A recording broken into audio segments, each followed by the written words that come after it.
ప్రేక్షక మిత్రులందరికీ కూడా శుభాకాంక్షలు. ఫిబ్రవరి నెల రాశి ఫలితాలని మనం తెలుసుకోబోతున్నాం. అన్ని వర్గాల దృష్టి పెట్టుకొని, గోచార గ్రహస్థితులన్నింటినీ దృష్టిలో పెట్టుకొని చెప్తున్నాను. జాతకం అనేది పడుతున్న వర్షానికి ఒక్క గొడుగు మాత్రమే కానీ, జాతకం జీవితం కాదు. మీరు మిమ్మల్ని నమ్మండి, మీ ఇష్టదైవాన్ని నమ్మండి, మీరు చేయాల్సిన బాధ్యతను ఖచ్చితంగా నెరవేర్చండి. భగవంతుడు మీతోనే ఉంటాడు. మనం ప్రయాణంలో ఒక స్పీడ్ బ్రేకర్స్ ఎలా ఉంటుందో అలా జాతకాన్ని వాడండి. ఈ యొక్క జాతకం ఈ వీడియో మీ యొక్క వ్యక్తిగత జాతకానికి ఒక 30% మాత్రమే వస్తుంది. మీ యొక్క సంపూర్ణ జాతకం మీ యొక్క date of birth, time of birth ద్వారానే వస్తుంది. కాబట్టి జాతకం పడుతున్న వర్షానికి గొడుగు. కర్కాటక రాశి మిత్రులారా, 2026 ఫిబ్రవరి మాసం శుభాశుభ ఫలితాలు ఎలా ఉన్నాయంటే, కర్కాటక రాశి వారికి అందరికీ కూడా నమస్కారం, శరణమయ్యప్ప. ఇది స్త్రీ పురుషులు ఇరువురిని దృష్టిలో పెట్టుకోవాలి చెప్పే యొక్క లోతైన గ్రహ విశ్లేషణ. చివరి వరకు వింటే మీ మనసులో నడుస్తున్న గందరగోళానికి సమాధానం దొరుకుతుంది. ఎందుకు ఈ నెల నెమ్మదిగా అనిపిస్తుందో అర్థమవుతుంది. ఏ విషయంలో ఆగాలో స్పష్టత అనేది కూడా వస్తుంది. గురు భగవానుడు 12వ స్థానంలో, శని 9లో, రాహు 8లో, కేతు 2లో, చంద్రుడు కర్కాటక రాశి అధిపతిగా మనస్సు భావోద్వేగం మీద ఉంటారు. అంటే ఈ నెల మీ జీవితంలో బయట మార్పులు తక్కువ, లోపల మార్పులు చాలా ఎక్కువ కావాలని ఉంది. కర్కాటక రాశి వారికి నెల ఎక్కువగా ఆలోచిస్తున్నారు, లేక నిజంగా సమస్య ఉందా, ఈ సందేహం నిర్ణయాలు ఆలస్యం చేస్తుంది, మాటలు ఆపేస్తుంది, మనశ్శాంతి తగ్గుతుంది. ఈ నెల భావోద్వేగాలతో కాదు, అవగాహనతో కొనాలి. మీకు సమయం బాగుంది. మళ్ళీ చెప్తున్నాయి, మీకు సమయం బాగుంది. నెగిటివ్ థింక్ చేయడం మానేయండి. అన్ని అద్భుతంగా ఉంటుంది. ఉద్యోగస్తులు, ప్రభుత్వ ప్రైవేట్ ఉద్యోగస్తులకి పని ఉంటుంది, గుర్తింపు వస్తుంది, బ్యాక్గ్రౌండ్ బాధ్యత పెరుగుతుంది. జాబ్ మార్పు మాత్రం వద్దు. నిశ్శబ్దంగా పనిచేస్తే భవిష్యత్తులో లాభం ఉంటుంది.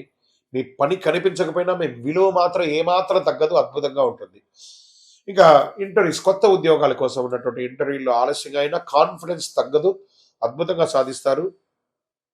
గ్రహాల వల్ల అన్ని రకాల ఫ్లోను మీరు చేస్తారనమాట. ఇండస్ట్రీస్ మార్పుల్లో ఆలోచనలు చేసే అవకాశాలు ఉన్నాయి. వ్యాపారంలో రిస్క్ పెరుగుతుంది, దానికి తగ్గట్టుగా లాభం కూడా వస్తుంది. సర్వీస్ సెక్టార్లో స్థిరత్వం ఉంటుంది. కొత్త బిజినెస్ ఏది చాయిద్దు.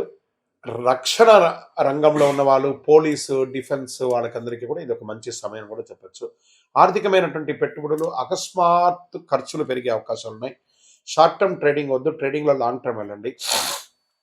లాభం ఆలస్యంగా వచ్చినా స్థిరత్వంగా వస్తుంది. భావోద్వేగాలతో వద్దు, ప్లాన్ అవసరం షేర్ మార్కెట్లో ఉన్న వాళ్ళకి. ఇంకా విదేశీ చదువు, విదేశీ ఉద్యోగం కోసం ప్రయత్నం చేసే వాళ్ళకి అవకాశాలు ఆలోచనకు మించి వస్తాయి, తప్పకుండా సాధిస్తారు. ఈ నెల ప్లానింగ్ మంచిది.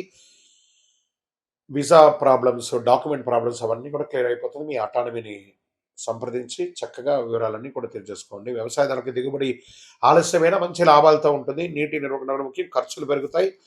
ఓర్పు రైతులకి చాలా అవసరం అని కూడా చెప్పొచ్చు. రియల్ ఎస్టేట్లు కొనుగోలు, అమ్మకాలు రెండు మిశ్రమంగా ఉంటుంది. ధర తక్కువ అనిపించినా కొనుగోలు అమ్మకాలు అయితే జరుగుతూ ఉంటుంది, ట్రాన్సాక్షన్ జరుగుతుంది. కుటుంబ అభిప్రాయాలు చాలా కీలకమని కూడా చెప్పచ్చు. డాక్యుమెంట్స్ జాగ్రత్త అని కూడా చెప్పచ్చు. కోర్టు కేసులు ముందుకు కదులుతాయి. తీర్పు ఆలస్యమైన విజయం వచ్చే అవకాశం ఉన్నాయి. కొత్త కేసులు చేయవద్దు. సెటిల్మెంట్ ఆలోచన మంచిది. ప్రేమ, కుటుంబం, బాధ్యత మధ్యలో ఉన్నప్పటికీ భార్య భర్తల మధ్య తగాదాలు ఉన్నా కూడా మిశ్రమంగా ఉంటుంది. ఎందుకంటే కొంచెం మీరు కర్కాటక రాశి కొంచెం నోరు అదుపులో ఉంటుకుంటే మంచిది. ఎందుకంటే మీరు అప్పుడప్పుడు ఎదుటి వారి ఎలా ఆలోచన చేయకుండా ఏదో ఒకటి చెప్పేస్తారు, ఒకటి జాగ్రత్త. పిల్లల విషయంలో టెన్షన్ ఉంటుంది, కొంచెం జాగ్రత్తగా ఉంటే చాలు. చిన్న మాటకే ఎక్కువ గాయం అవుతుంది, మానసికమైనటువంటి గాయాలు వస్తాయి. మాట కంటే ఆప్యాయత చాలా అవసరం కాబట్టి జాగ్రత్తగా ఉండండి. స్పోర్ట్స్ వాళ్ళకి నిద్రలేనితనం ఉంటుంది. కాస్త ఛాతీ దగ్గర, జీర్ణక్రియల దగ్గర కొంచెం సమస్యలు వస్తుంటే జాగ్రత్త పడండి. హెల్త్ పరంగా కూడా నీరు ఎక్కువ తాగండి, ఒంటరిగా కొద్దిసేపు ఉండండి, వ్యాయామం చేయండి, సూర్య నమస్కారాలు ఎక్కువ చేస్తుండండి హెల్త్ బాగుండడానికి. ఇక ఈ నెల అదృష్ట రంగు తెలుపు మరియు వెండి, అదృష్ట సంఖ్య 2, అదృష్ట దిక్కు ఉత్తరం, అదృష్ట రోజు సోమవారం, అదృష్ట సమయం సాయంత్రం 6 గంటల నుంచి 8 గంటల వరకు. ఈ 2 గంటల సేపు ఏదైనా నిర్ణయాలు తీసుకోవాలన్నా, ఆర్థికమైనటువంటి నిర్ణయాలు తీసుకోవాలన్నా, ఏదైనా ముఖ్యమైన నిర్ణయాలు తీసుకోవాలన్నా, this is the right time. ఇంకా పరిహారం ఏదైనా ఉండాలంటే సోమవారం ఓం నమ శివాయ అని 108 సార్లు చెప్తుండండి. పాలు, అన్నం దానం ఇవ్వండి. కోపం వచ్చినప్పుడు ఎక్కువ నీళ్లు తాగండి. మీ వయస్సు సంఖ్య ఎంత ఉందో అన్ని దీపాలను మీ ఇష్టదైవం దగ్గర వెలిగించండి. ఈ కరుగాలి మాలను ధరించండి. చాలా ముఖ్యమైనటువంటి మాల ఇది. మీ యొక్క వ్యక్తిగత జాతకం కావాలంటే మీ యొక్క పేరు, date of birth, time of birth, place of birth WhatsApp చేయండి. మీ యొక్క ఇష్టదైవ దేవాలయంలో మీ వయస్సు ఎంత ఉందో అన్ని దీపాలను నెలకొకసారి వెలిగించండి. అతి శక్తివంతమైనటువంటి 48 రోజులు పూజ చేసినటువంటి కరుంగాలి మాలను ధరించండి. ఆరోగ్యంగా ఐశ్వర్యంగా ఉండండి. నెగిటివ్స్ అంతా తొలగిపోతుంది. ఇంకనూ మీ యొక్క వ్యక్తిగత జాతకం కోసం మీ పేరు, మీ date of birth, time of birth, place of birth WhatsApp చేయండి. మా అడ్మిన్స్ మీకు రిప్లై ఇస్తారు. రథసప్తమి. ఈ రథసప్తమి అంటే ఏంటి అసలు? అసలు ఎందుకు చేయాలి? ఆ రోజు చేయవలసిన విశేషాలు అంటే సూర్య జయంతి అని కూడా చెప్పచ్చు. ఆరోగ్యాన్ని ఇచ్చే ఒక అద్భుతమైనటువంటి ఒక డే, హెల్త్ డే అని కూడా చెప్పచ్చు. అందరికీ నమస్కారం. రథసప్తమి అంటే కేవలం ఒక పండుగ కాదు, ఇది సూర్యుని యొక్క మహోత్సవం. అందరూ కూడా సూర్య నమస్కారం అంటుంటారు చూసారు. ఆ 12 నమస్కారాలు బెండ్స్ అంతా చేయకుండా సూర్యుడికి చేసుకుంటే శరీరంలో ప్రతి అవయవం కదులుతుంది. ఫస్ట్ ఆరోగ్యం అంటేనే సూర్యుడు, సూర్యుడు అంటేనే ఆరోగ్యం. మాఘమాసం శుక్లపక్షం సప్తమి తిథి నాడు సూర్యుడు తన దివ్య రథంపై ఉత్తరాయణ ప్రయాణం ప్రారంభిస్తారు. శాస్త్ర విశ్వాసం ఇది. అంటే దక్షిణాయనం అయ్యి ఉత్తరాయణ ప్రారంభం కావాలి కదా. 7 గుర్రాల మీద కూర్చొని, రథం మీద కూర్చొని సూర్యుడు తన యొక్క యాత్రను ప్రారంభిస్తున్నట్ట 7 దిక్కులకి. అంటే అందరూ ఆరోగ్యంగా ఉండాలని ఆయన ప్రారంభించేశారు. అందుకని దీన్ని సూర్య జయంతి అని కూడా అంటారు.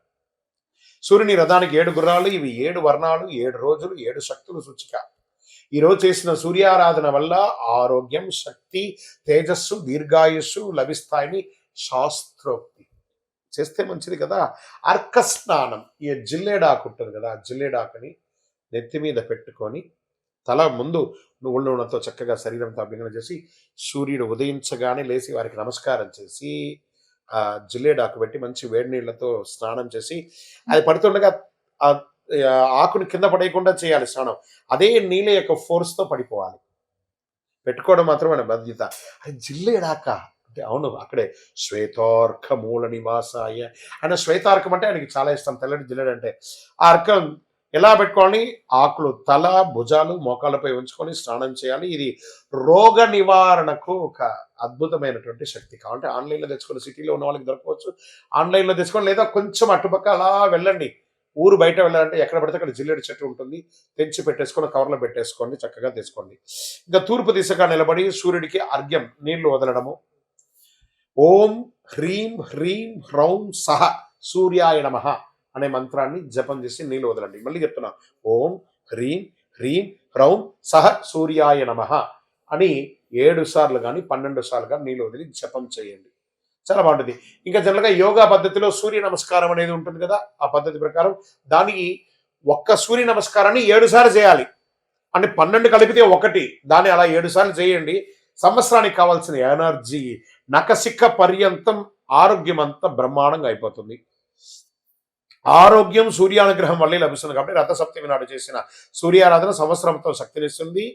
అద్భుతమైనటువంటి విశేషాలు పొందుతాయి. ఈరోజు ఏం చేయాలి? ఉదయం లేవగానే అద్భుతంగా పెద్దవాడికి నమస్కారం చేయాలి. మంచి ఒక చెట్టు నాటాలి. ఒక్క చెట్టు అయినా ఈరోజు నాటాలి అని చెప్పడం ఆరోగ్యం. దీంట్లో ఎలా ఉంటుందంటే ఆ రోజు విశిష్టత ఏం చెప్పుకోవాలంటే సూర్య జయంతి కూడా అని పిలుస్తారు. ఆరోగ్యం, దీర్ఘాయుషు, తేజస్సు, మహాశుభదనం, శరీరం నుండి అలసట, రోగ నివారణకు అనుకూలం, పితృదోషాలని తొలగిపోతాయి రేపు కానీ ప్రార్థన చేస్తే.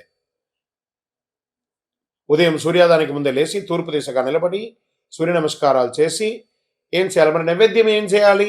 బెల్లం పొంగలి, తీపి పొంగలి, గోధుమ, బెల్లం, నెయ్యి ఇవన్నీ కూడా దానం ఇయ్యచ్చు, నైవేద్యంగా పెట్టచ్చు. మహాశివరాత్రి ఫిబ్రవరి 15వ తారీఖున 2026 మహాశివరాత్రి వస్తుంది. ఇక శివరాత్రి అనగానే అందరూ దేవాలయాలకు వెళ్ళి అభిషేకారాధన చేసేసుకొని చాలా అద్భుతంగా చేస్తారు కదా. కాస్త దాని గురించి కొంచెం ఎన్లార్జ్ చేసి చూద్దాం. శివరాత్రి ఒక్క రాత్రి జీవితాన్ని మార్చే శక్తి అండి. ఆ శివుడు, గరుడకంఠుడు, భోళాశంకరుడు మనకందరికీ అనుగ్రహం ఇచ్చే అందరికీ ఒక శుభదినం చెప్పచ్చు. నమస్కారం భక్తులారా. మహాశివరాత్రి అంటే కేవలం ఉపవాసం కాదు, కేవలం జాగరణ కాదు. ఇది మనలో అజ్ఞానాన్ని చీల్చి చెండాడి రాత్రి. ఇది శివతత్వాన్ని అనుభవించే ఒక అద్భుతమైనటువంటి రాత్రి అని కూడా చెప్పచ్చు. శివరాత్రి ఎందుకు అంత ప్రత్యేకమో, ఈ ఒక్కరోజు ఎందుకు జీవితానికి కీలకమో, నిజంగా శివుడు ఏమి ఇస్తాడో మీకు స్పష్టతగా అర్థమవుతుంది ఈ వీడియో పూర్తి చూస్తే. శివ అంటే శుభం, రాత్రి అంటే అజ్ఞానం. ఆ యొక్క శుభాన్ని ఇచ్చే శివుడు అజ్ఞానాన్ని ఇచ్చే ఆ రాత్రిని తొలగించే రాత్రి శివరాత్రి. అజ్ఞాని నశించి శుభతత్వం వెలుగులోకి వచ్చే రాత్రి. ఈ రాత్రి శివుడు పుట్టినరోజు కాదండి, బాగా గుర్తుపెట్టుకొని, వివాహం జరిగిన రోజు మాత్రమే కాదండి, ఇది మన చైతన్యాన్ని మేలుకొలిపే రోజు కూడా. ఈ రాత్రి ఎందుకు అంత శక్తివంతమైనదంటే, పురాణాల ప్రకారం మహాశివరాత్రి నాడు భూమి, ఆకాశం, బ్రహ్మాండ శక్తులు ఒకే లయలో ఉంటాయి. మన శరీరంలో శక్తి సహజంగా పైకి ప్రయాణిస్తాయి. అందుకే ధ్యానం సులభం, మంత్ర జపం ప్రభావవంతంగా ఉంటుంది, మనసు నిశ్శబ్దంగా ఉంటుంది. ఇది భక్తి కాదు, శరీరం మనసు యొక్క శాస్త్రం అని కూడా చెప్పచ్చు. శివలింగం రాయి కాదు, దీని గురించి తెలుసుకోవాలి అందరూ కూడా. అది ఆకారం లేని పరమతత్వానికి చిహ్నం, సృష్టికి మొదలు, అనంతం లేని ఒక తత్వం అని కూడా చెప్పచ్చు. అభిషేకం చేయడం అంటే ఏంటిది? నీటితో మన అహంకారాన్ని కడగడము, పాలతో మన కోపాన్ని చల్లార్చడము, బిల్వపత్రంతో మన కోరికలను అర్పించడము. అందుకే శివుడు కోరేది వస్తువులు కాదు, మార్పు. ఓం నమ శివాయ అనే ఒక మంత్రాన్ని, పంచాక్షరి మంత్రాన్ని ఎంత వీలుంటే అంత జపం చేయండి, అంత బాగుంటుంది. ఇంకా ఉపవాసం ఎందుకు చేస్తారు? మీ యొక్క జీర్ణక్రియలన్నీ కూడా అద్భుతంగా క్లెన్స్ అవుతుంది, శరీరాన్ని తేలిక చేస్తుంది, ఆలోచనలు శుద్ధి చేస్తుంది, ఆత్మబలాన్ని పెంచుతుంది. అందుకే ఈరోజు ఉపవాసానికి ప్రత్యేక శక్తి ఉంది. ఉపవాసం అంటే నేను ఉపవాసం అని చెప్పి బాదం పాలు 1 లీటర్ తాగడం, రకరకాల పండ్లు తినడం కాదు. ఉపవసించడం, స్వామివారి నామస్మరణతో భగవంతుడికి దగ్గరగా వసిస్తూ ఓం నమ శివాయ, ఓం నమ శివాయ, ఓం నమ శివాయ. ధనుర్మాసంలో వైకుంఠ ఏకాదశి గాను, మాఘమాసంలో చక్కగా శివరాత్రి గాను 1 నెల రోజుల గ్యాప్ లో 2 ఉపవాసాలు ఉండడం వల్ల ఆరోగ్యం, ఎప్పుడైతే ఆహారం పడదో శరీరానికి, ఆటోమేటిక్ గా ఆరోగ్యం అనేది క్లెన్స్ అవుతుంది, ఒక ఓవర్ ఆయిల్ లాగా అయిపోతుంది, ఆత్మబలాన్ని పెంచుతుంది. జాగరణ ఎందుకు చేయాలి మరి? శివరాత్రి జాగరణ అంటే నిద్ర లేకపోవడం కాదు, అవగాహనతో ఉండడము. నిద్ర అజ్ఞానం, జాగరణ జ్ఞానం అన్నారు. అందుకే ఈ ఒక్క రాత్రి జాగరణ జీవితంలో ఎన్నో తప్పుల నుంచి కాపాడుతుంది, జాగరణిస్తుంది. ఎవరు శివరాత్రి పూజ చేయాలి? ఉద్యోగ సమస్యలు ఉన్నవారు, ఆరోగ్య సమస్యలు ఉన్నారు, మానసిక ఒత్తిడి ఉన్నారు, కుటుంబ కలహాలు ఉన్నవారు శివుడి సమస్యలతో తీసుకోపోడండి. సమస్యను ఎదుర్కొనే శక్తిని ఇస్తాడు, గుర్తుపెట్టుకోండి. అది శివరాత్రి రోజు చేయండి, ఇదే శివకృప. శివరాత్రి రోజు ఏం చేయాలి? సాధ్యమైనంత వరకు ఉపవాసం ఉండాలి, శివనామస్మరణ చేయాలి, బిల్వపత్రార్చన చేయాలి, కొద్దిసేపు మౌనం ఉండాలి, రాత్రి ధ్యానం లేదా మంచి కథ, శివకథ వినండి చక్కగా. అందుకని సినిమాలకు వెళ్ళి టైం పాస్ చేయడం కాదు. భయం అవసరం లేదు, ఖరీదైన పూజ అక్కర్లేదు, భక్తి అవగాహన చాలండి. ఎవరు చెప్పిన శివరాత్రి నిజం, ఇది గుర్తుపెట్టుకోండి. శివుడు కోరికలు తీరుస్తాడు అనుకుంటే అది భక్తి, శివుడు మనల్ని మారుస్తాడు అనుకుంటే అది జ్ఞానం. మహాశివరాత్రి కోరికల పండగ కాదు, చైతన్య పండగ. మహాశివరాత్రి మీ జీవితంలో శాంతి, స్థిరత్వం, శివతత్వం ప్రసాదించాలని ఓం నమ శివాయ. అందరూ ఆయురారోగ్య ఐశ్వర్య భోగభాగ్యాలతో ఉండాలని అఖిలాండ కోటి బ్రహ్మాండ నాయకుడు ఆ యొక్క కైలాసనాథుని ప్రార్థన చేసుకుంటున్నాం. ఓం నమ శివాయ, ఓం నమ శివాయ, ఓం నమ శివాయ.